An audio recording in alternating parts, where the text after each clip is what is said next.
Okay, now I'm going to do my electronic version of my trend line or my line of best fit. So I'm going to type in height, arm span. I'm in an Excel document, and then I'm going to type in all the points that I got.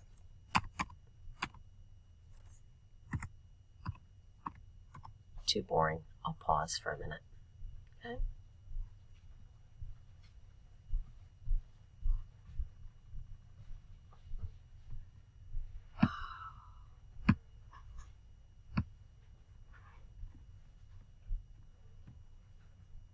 Okay, I've put a few more values in for my table. Now I'm going back up to the top. When you hit enter, it'll just go down to the next, So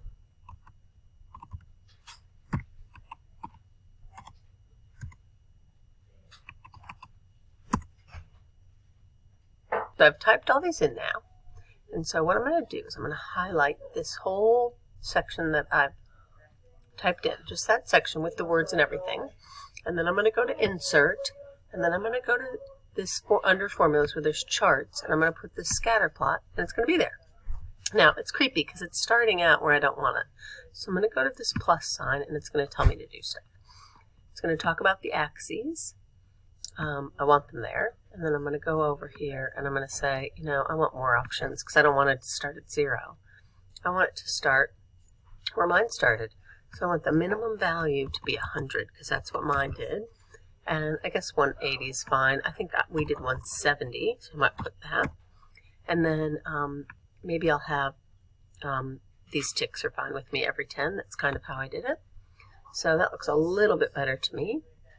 And then I'm going to go back to my graph. And I would like some, I'm just going to get rid of that for a second, I think.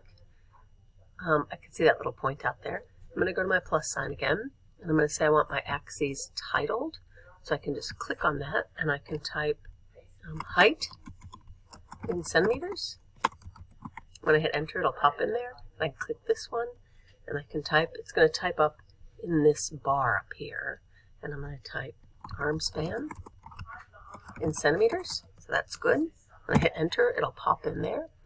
And then the really, really good thing is when I hit this plus and I go to trend line down here, and I say I want it to show the trend line, and you can see it came up with a line there.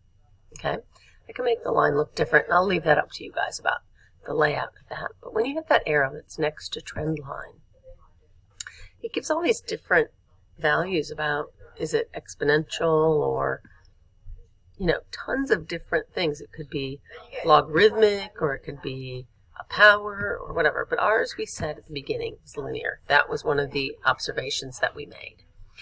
And then I scoot all the way down. This is the important part. Scoot all the way down and it says display equation on chart. So I'm going to click that. And then I'll get rid of that. And when you see the equation, you're going to go crazy because it's up here, right here. Look how good that is. It's y equals 0.8936x plus 10.142. That's almost the same as the equation we got by doing it by hand. So that's really good. Okay, so now we're kind of ready for our next step of doing this problem. Before I finish, I just want to open a Word document. I guess I could open one by going here and going, whoops, it's not kind of letting me do it. I could open a Word document and I can go insert. Better make it a little bit bigger.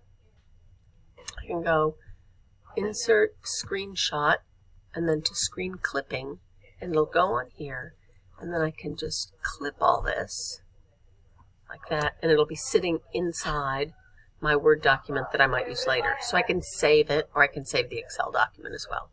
Okay, we're done for now.